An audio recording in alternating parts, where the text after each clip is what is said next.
Everyone, welcome to Learner B. I am Shivani Chauhan. इस video में हम लोग देखेंगे क्लास 10th साइंस की बुक का chapter 1 chemical reaction and equation, और ये इसका पार्ट 1 होगा और हम लोग डिटेल्ड एक्सप्लेनेशन देखेंगे क्योंकि आप लोग को एनसीईआरटी पढ़ना बहुत ज़रूरी है और एनसीईआरटी की एक लाइन आपको आनी चाहिए। और काफ़ी सारे इसके अलावा भी हम चैप्टर्स लाइन टू लाइन पढ़ के कवर कर चुके हैं। उनका जो लिंक है ना, वो मैं आप लोगों को डिस्क्रिप्शन बॉक्स में और कमेंट बॉक्स में पिन कर दूंगी, क्योंकि कुछ चैप्टर्स है, कुछ बायो के हैं और लास्ट के 3 चैप्टर्स हैं, बायो के 2 चैप्टर्स हैं। कुछ चैप्टर्स हमने कवर कर लिए हैं, कुछ बचे हुए हैं और वो अब हम कवर करेंगे। और मैथ्स भी हमारी चल रही है, फर्स्ट और सेकेंड चैप्टर कंप्लीट है और इसके जो क्वेश्चन आंसर्स हैं और आप लोगों की इंग्लिश भी, मतलब बहुत कुछ कवर्ड है ना। चैनल पे आप लोग देख सकते हैं। आप लोग कभी भी कुछ सर्च करें तो आप सर्च के आगे लर्नर बी लिख दिया करिए, तो लर्नर बी की जो भी चीज़ें हैं, जैसे कि class 10th chapter 1 science Learner B, या फिर क्लास 10th मैथ्स चैप्टर 2 फिर लर्नर बी, तो आपको लर्नर बी का फिर टॉप पे वीडियो मिल जाएगा, आपको कोई प्रॉब्लम नहीं होगी, है ना। इस तरीके से आप लोग सर्च कर सकते हैं। तो हम लोग लाइन टू लाइन पढ़ेंगे क्योंकि लाइन टू लाइन पढ़ना ज़रूरी होता है हमारी अच्छी अंडरस्टैंडिंग के लिए, है ना बच्चों। तो देख लेते हैं, चलो अब स्टार्ट करते हैं chapter chemical reactions and equation. तो हमें बताया गया है, consider the following situation of daily life and think what happens. कुछ जो डेली की लाइफ की चीज़ें हैं आपको सोचने हैं उसके बारे में, और फिर क्या होगा। Milk is left at room temperature during summer. Summer के टाइम पे अगर आप लोग फ्रिज में दूध ना रखें और ऐसे ही छोड़ दें, क्या होगा, सड़ जाएगा, रेंसिड हो जाएगा। रेंसिडिटी के बारे में भी हम लोग इसी चैप्टर में लास्ट में देखेंगे, ठीक है, सड़ जाएगा। An iron tawa pan nail is exposed to humid environment, या फिर ह्यूमिड एटमॉस्फेयर। ह्यूमिड क्या होता है, हवा में जो नमी होती है ना, उसको हम ह्यूमिडिटी बोलते हैं। तो ह्यूमिड क्या हुआ, किसी भी चीज़ में नमी है, पानी की मात्रा ज़्यादा है तो उसे, पानी की मात्रा ऐसे नहीं कि बहुत ज़्यादा पानी है, बल्कि वो होता है ना नमी, जैसे कि चिपचिपाहट है, वो होता है। तो तवा जो होता है या फिर लोहे की कोई भी चीज़ होती है, उस पर जंग लग जाता है अगर उसको पानी के कांटेक्ट में या हवा के कांटेक्ट में छोड़ देते हैं। तो ग्रेप्स गेट फर्मेंटेड, ग्रेप्स में फर्मेंटेशन हो जाता है। ग्रेप्स क्या होता है, जो वाइन होती है, शराब होती है ना, वाइन स्पेशली वो ग्रेप्स से बनती है, फर्मेंट करके उसको, वो अलग प्रोसेस होता है। फूड इज कुक्ड, फूड बनता है तो क्या होता है, एक केमिकल रिएक्शन होती है। फर्मेंटेशन भी एक केमिकल रिएक्शन है।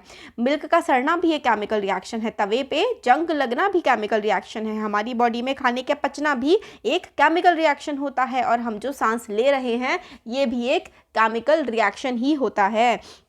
ये सारी की सारी जो अबव सिचुएशंस हैं, the nature and the identity of the initial substance have somewhat change. तो मतलब इन जो इतनी सारी ये सब रिएक्शंस हमें गिवन है, ये चीज़ गिवन है, इसमें क्या हो रहा है, चीज़ें बदल रही हैं। जैसे कि आपने जो खाना खाया था, आपने चबा के खाना खाया, अब तो खाना वो बिल्कुल बदल चुका है, आपको एनर्जी प्रोवाइड कर रहा है। तो क्या होता है, किसी भी चीज़ में कोई भी रिएक्शन हो रही है, उसका नेचर चेंज हो रहा है, कलर चेंज हो रहा है, गैस प्रोड्यूस हो रही है ना, तो वो केमिकल रिएक्शन होती है। We have already learned about the physical and chemical changes of matter in our previous classes. तो मैटर में कैसे फिजिकल एंड केमिकल चेंजेस होते हैं, ये हम पहले की क्लासेस में साइंस में पढ़ते आ रहे हैं, है ना। तो व्हेनेवर अ केमिकल चेंज अकर, जब भी कोई केमिकल चेंज होता है, चेंजेस, है ना, जब भी कोई केमिकल चेंज होता है तो हम क्या कहते हैं, we can say that chemical reaction has taken place. कोई भी केमिकल चेंज बिना केमिकल रिएक्शन हुए नहीं हो सकता है। You may perhaps be wondering as to what is actually mean by a chemical reaction। आप लोग वंडर कर रहे होंगे, आप लोग सोच रहे होंगे कि केमिकल रिएक्शन क्या होता है। तो how do we came to know that a chemical reaction has taken place. हम लोगों को कैसे पता लगेगा कि भाई केमिकल रिएक्शन हो चुकी है। तो कुछ एक्टिविटीज़ आप लोगों को गिवन है, और ये एक्टिविटीज़ जितनी भी है ना चैप्टर में, बहुत ज़्यादा इंपॉर्टेंट है, एग्जाम में काफ़ी ज़्यादा पूछी जाती हैं। और अभी मैं आप लोगों को ओवरव्यू दे करके एक्टिविटीज़ समझा दे रही हूँ, फिर मैं इन एक्टिविटीज़ के लिए एक डेडिकेटेड वीडियो एक्टिविटीज़ के लिए बनाऊंगी, क्योंकि एमसीक्यूज़ में एक्टिविटीज़ काफ़ी ज़्यादा पूछी जाती हैं। जैसे कि जो एक्टिविटी 1.1 है, इसमें हमें क्या बोला गया है, burning of magnesium ribbon in air and the collection of magnesium oxide in the watch glass. तो मैग्नीशियम रिबन के बारे में आप लोग बहुत पहले से सुनते आ रहे हैं, छोटी क्लासेस से ही। मैग्नीशियम रिबन को जब भी जलाया जाता है तो उसमें से क्या होता है, फिर क्या हो रहा है, मैग्नीशियम रिबन को हवा में जलाया, collection of magnesium oxide in the watch glass. तो जो ग्लास था उसमें आपने क्या देखा, मैग्नीशियम रिबन आप जला रहे हैं तो नीचे कुछ गिर रहा है, और ये जो गिर रहा है ये मैग्नीशियम ऑक्साइड है। तो मैग्नीशियम क्या होता है, मैग्नीशियम का फॉर्मूला होता है Mg। ये फॉर्मूलाज यानी कि किस एलिमेंट का क्या शॉर्ट फॉर्म होती है, उसका क्या सिंबल होता है, ये 4th चैप्टर में 5th चैप्टर में हम लोग स्पेशली देखेंगे, बट फिलहाल आप मैग्नीशियम Mg कहते हैं। मैग्नीशियम का जब हवा में आप लोग जलाते हैं तो वो ऑक्सीजन के साथ रिएक्ट करता है और क्या बन जाता है, MgO बन जाता है। अब आपने देखा यहाँ पे ऑक्सीजन के पास 2 थे, यहाँ पे ऑक्सीजन के पास कुछ भी नहीं है, तो रिएक्शन होती है 2MgO। तो यहाँ पे लगेगा 2mgO, ये होती है balancing of chemical equation. Chemical equation को बैलेंस करना भी हम लोग इसी चैप्टर में सीखने वाले हैं, तो वो भी देखेंगे। फिलहाल मैंने आपको शॉर्ट में समझा दिया कैसे हुआ है, और बैलेंस करना भी बिल्कुल एक अच्छी वीडियो, अलग से वीडियो में अच्छे से हम लोग समझेंगे, क्योंकि वो भी एग्जाम में आता है।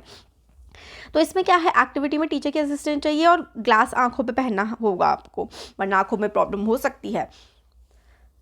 तो सबसे पहले क्या करना है, क्लीन द मैग्नीशियम रिबन। तो मैग्नीशियम का जो रिबन है उसको आपको साफ करना है, about 3 to 4 centimetre long, bye rubbing it with sand paper. तो एक मैग्नीशियम रिबन है, ठीक है, उसको आप लोग सैंड पेपर आता है, खुदरा खुदरा सा होता है, उसे साफ करना है। और मैग्नीशियम रिबन की लेंथ होनी चाहिए 3 से 4 centimetre. Hold it with a pair of tongs. ये जो टोंग होते हैं, मतलब ऐसे करके चिमटा टाइप का होता है, इससे पकड़ते हैं, इससे पेपर को पकड़ना है। फिर उसको आप करिए किसी भी बर्नर से जला दीजिए, और एक उसकी जो ऐश आ रही है उसमें से जो धुआं, जो राख है, उसको जमा कर लीजिए। तो burn the magnesium ribbon keeping it as far away from eye से दूर रखना है। तो आपने क्या ऑब्जर्व किया, आपने देखा कि भाई मैग्नीशियम रिबन जल गया और नीचे क्या, मैग्नीशियम ऑक्साइड क्रिएट हो गई। You must have observe that magnesium ribbon Burns with a dazzling white flame. तो ये चीज़ अब आप लोगों को याद रखनी है, क्योंकि क्वेश्चन आप लोगों से पूछा जा सकता है कि जब आप लोग मैग्नीशियम रिबन को जलाते हैं तो आपको क्या दिखता है, तो आप लोग को दिखता है डार्जिलिंग, मतलब एकदम सी चमकदार सी वाइट कलर की फ्लेम आप लोगों को दिखती है। मतलब जब आप मैग्नीशियम रिबन जलाते हैं तो आपको डेजलिंग वाइट फ्लेम दिखती है, ये चीज़ याद कर लीजिए आप लोग। And changes into white powder. तो मैग्नीशियम रिबन को आपने जलाया तो क्या हुआ, इंपॉर्टेंट है इसलिए बार बार बोल रही हूँ, याद कर लो, बहुत एग्जाम में क्वेश्चन आता है कि मैग्नीशियम रिबन को जब आप जलाते हैं तो निकलती है डेजलिंग वाइट फ्लेम, और फिर उसके बाद वो वाइट कलर के पाउडर में, जब वो जलने के बाद नीचे वाइट कलर के पाउडर में क्या होता है, वो कन्वर्ट हो जाता है। This powder is magnesium oxide. तो जो ये पाउडर है ना, ये क्या है, MgO, मैग्नीशियम ऑक्साइड का ये पाउडर है। It is form due to the reaction between magnesium and the oxygen present in the air. तो जो मैग्नीशियम था, ठीक है, और जो ऑक्सीजन थी O2, इससे क्या हुआ, MgO। और यहाँ पे इक्वेशन को बैलेंस करने के लिए यहाँ पे 2 आगे लगा देंगे और इसके आगे भी 2। तो देखिए Mg भी इधर भी 2 है, इधर भी 2 है, O इधर भी 2 है और इधर भी O2 है। तो जब आप लोगों ने मैग्नीशियम रिबन को बर्न किया हवा में तो क्या हुआ, डेजलिंग वाइट फ्लेम निकली और एक वाइट कलर का पाउडर बन करके नीचे गिर गया। वो क्या पाउडर क्या था, मैग्नीशियम ऑक्साइड वो पाउडर था। ये एक्टिविटी हमारी कंप्लीट हो गई है, ठीक हो गया। अब एक्टिविटी 1.2 में हम लोगों को क्या बोला गया है, इसमें हमें बोला गया है lead nitrate. Take the solution of lead nitrate. Lead nitrate का सोल्यूशन लेना है in a test tube. Test tube में आपने ये देखिए, यहाँ पे टेस्ट ट्यूब में आप लोगों ने लेड नाइट्रेट का सॉल्यूशन ले लिया और add potassium iodide solution to it. अब उसके बाद पोटेशियम आयोडाइड का सॉल्यूशन आप लोगों ने उसमें डाल दिया है। तो formation of hydrogen gas by the action of dilute sulphuric acid on zinc. तो रिएक्टिविटी देखिए, रिएक्टिविटी जो है वो हम लोग चैप्टर 3 में पढ़ेंगे कि कौन सा एलिमेंट ज़्यादा रिएक्टिव होता है, कौन सा कम रिएक्टिव होता है। तो जो ज़्यादा रिएक्टिव होता है ना, वो कम रिएक्टिव वाले को अपनी जगह पर से हटा देता है। ये वाली चीज़ हम लोग 3rd चैप्टर में बहुत अच्छे से समझेंगे। फिलहाल के लिए आप लोग इतना जान लीजिए कि जब आप लोगों ने क्या किया है, जब है ना, इसमें ये वाला तो खैर एक्टिविटी 1.3 का है, बट फिलहाल हम लोगों को ये समझने की ज़रूरत है कि जब भी कोई रिएक्शन होता है तो जो मोर रिएक्टिव मैटर होती है वो लेस रिएक्टिव मैटर को डिस्प्लेस कर देती है। यहाँ पे जब लेड नाइट्रेट का सॉल्यूशन था, लेड का सिंबल होता है Pb, नाइट्रेट होता है NO3, तो लेड नाइट्रेट हो गया Pb, लेड नाइट्रेट जो है वो हो जाता है PbNO3। PbNO3 का सोल्यूशन था, ठीक है। एक बीकर में PbNO3 लेड नाइट्रेट रखा हुआ था, उसमें हमने पोटेशियम आयोडाइड, पोटेशियम का सिंबल होता है K और आयोडाइड का होता है I। तो जब हम लोगों ने लेड नाइट्रेट के सॉल्यूशन में पोटेशियम आयोडाइड डाला तो क्या ऑब्जर्व हुआ, तो उसमें कुछ रिएक्शन हुई होगी, है ना। अभी हम देखेंगे क्या क्या होता है। एक्टिविटी 1.3 में हम लोग को बोला गया है take a few zinc granules. तो जिंक ग्रैन्यूल्स ऐसे होते हैं जैसे कि छोटे छोटे से ऐसे करके होते हैं दिखने में। Zinc granules low in a conical flask. तो ये जो फ्लास्क है ना, यहाँ पे इस फ्लास्क में आप लोग क्या लो, जिंक ग्रैन्यूल्स ले लो। तो कोनिकल फ्लास्क थी, इसमें जिंक ग्रैन्यूल्स ले लिए। फिर उसके बाद ऐड डाइल्यूट सल्फ्यूरिक एसिड और हाइड्रोक्लोरिक एसिड या तो HCl। हाइड्रोक्लोरिक एसिड का फॉर्मूला होता है HCl और सल्फ्यूरिक एसिड का फॉर्मूला, ठीक है, होता है H2SO4।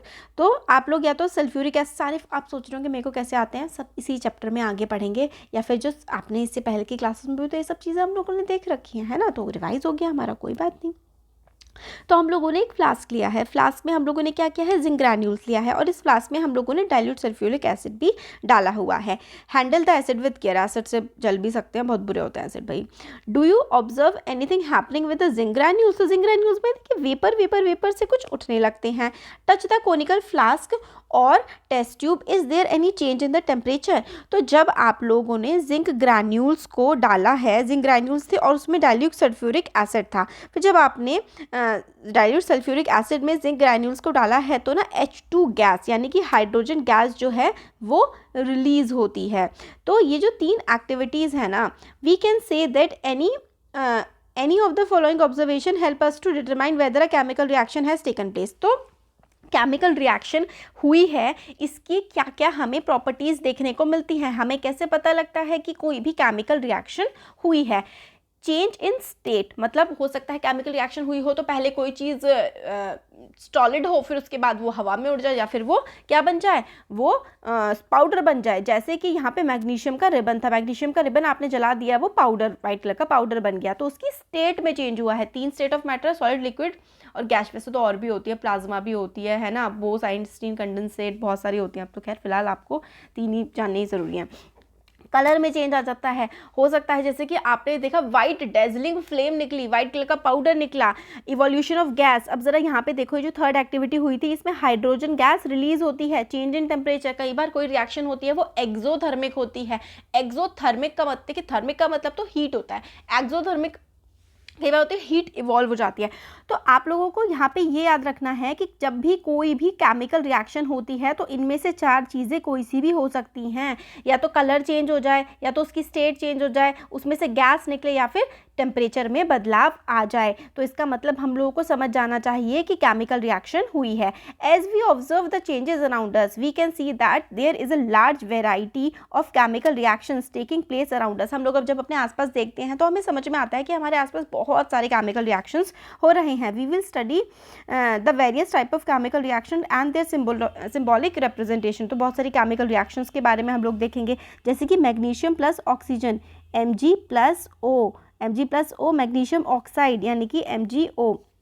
देखो यहाँ पे मैंने राइटिंग का केमिकल रिएक्शन, मैंने आपको समझाया था ना कि मैग्नीशियम प्लस O2 को हम लोग MgO नहीं लिखेंगे। क्यों नहीं लिखेंगे? क्योंकि हम लोगों को इसकी बैलेंसिंग करनी होती है। देखो Mg1 है ठीक है, बट O तो 2 है, अब O2 है, अब मगर यहाँ पे MgO2 इस तरीके से यहाँ पर नहीं लिखा जाता है। ऑक्साइड में जब कन्वर्ट होता है तो सिंगल O आता है ना। अब ऑक्सीजन नहीं है, अब वो ऑक्साइड हो गया है, तो अब हमें 2 लगाना पड़ेगा। अब तो ऑक्सीजन के पास 2 हो गए और मैग्नीशियम के पास भी 2 हो गए, बट मैग्नीशियम के पास इधर तो 1 ही है, तो 2 यहाँ पे लगा दो, तो ट्वाइस Mg+O2।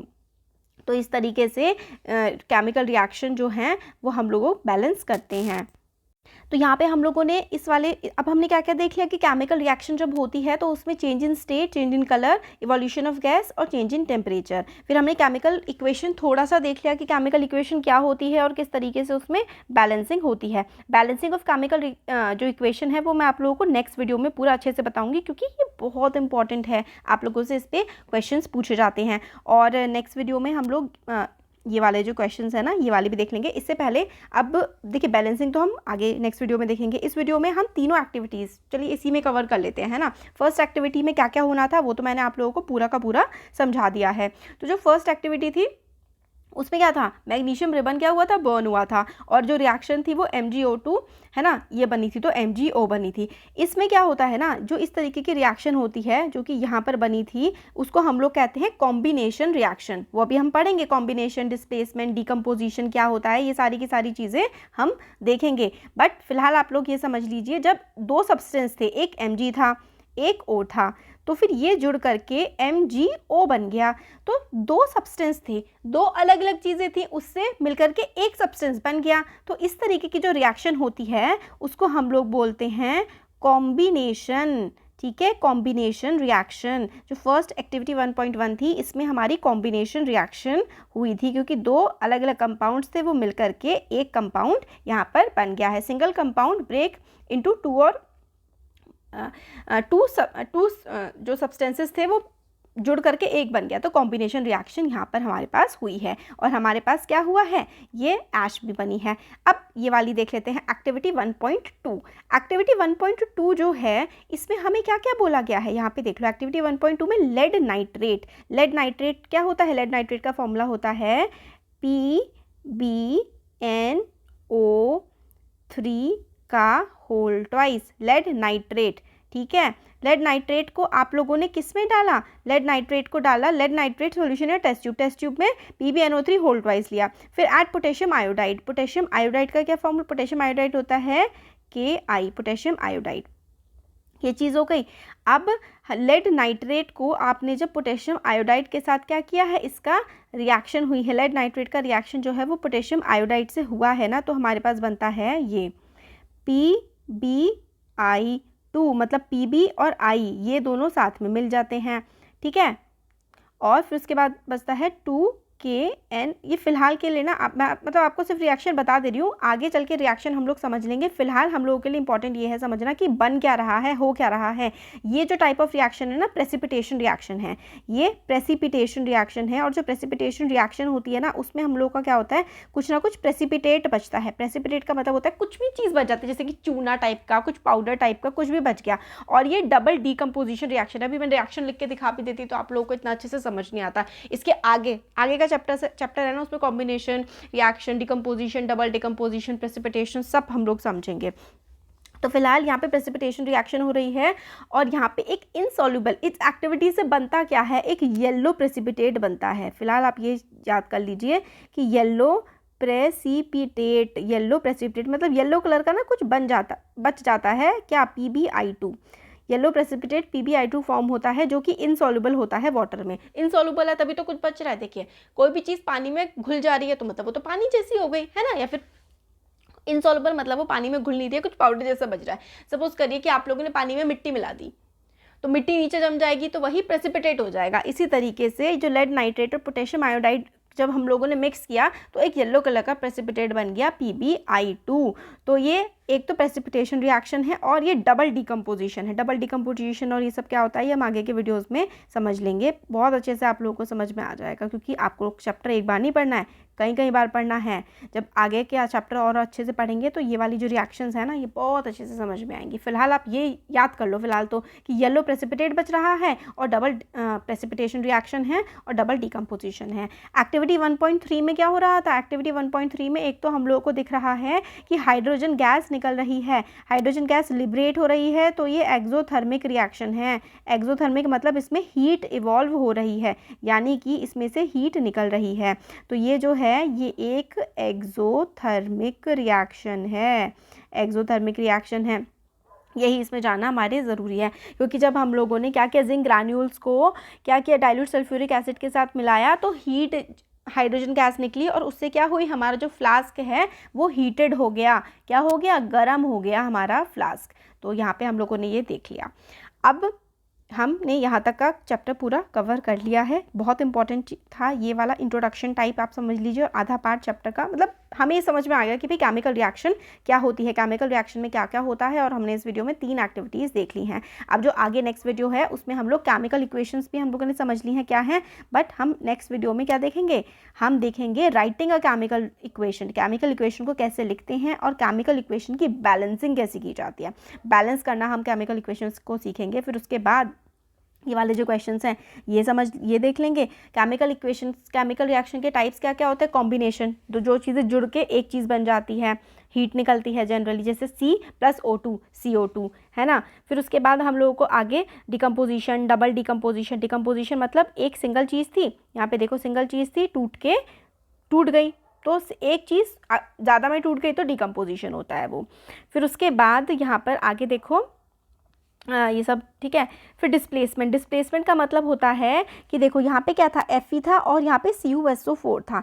तो अब देखो ये Fe जो है ना, ये इस Cu की जगह आ जाएगा, FeSO4 बन जाएगा और ये Cu अलग हो जाएगा बेचारा, तो इसको डिस्प्लेसमेंट कहते हैं। अब डबल डिस्प्लेसमेंट में 2 बार ऐसा चीज़ होगा, ये देखो Na2SO4 था और यहाँ पे BaCl2 था। अब ये जो Na है ना, ये इस Cl2 के साथ लग जाए, Cl के साथ लग जाएगा। यहाँ पे देखो ये NaCl के साथ लग गया और जो SO है ये Ba के साथ लग जाएगा, SO4, तो BaSO4 मतलब डबल डिस्प्लेसमेंट, दोनों ने अपनी अपनी जगह चेंज कर ली। फिर इसका आगे ऑक्सीडेशन एंड रिडक्शन आता है। Oxidation and reduction is very important, ये हम जब देखेंगे ना ये बहुत इंपॉर्टेंट चीज़ है, ठीक है, आगे का देख लेंगे। इंपॉर्टेंट है चैप्टर, काफ़ी आगे की क्लासेस के लिए भी आपके लिए काफ़ी ज़्यादा काम आएगा। इस साल बहुत अच्छे से पढ़ना, 10th क्लास है, चाहे बोर्ड हो या बोर्ड ना हो, डजेंट मैटर्स, आपकी लाइफ के लिए बहुत ज़्यादा इंपॉर्टेंट है ये। अगर आप लोग आगे साइंटिस्ट बनना चाहते हैं या फिर साइंस लेना चाहते हैं 11th 12th में तो बहुत काम आएगा, ठीक है, अच्छे से पढ़ना। Thank you.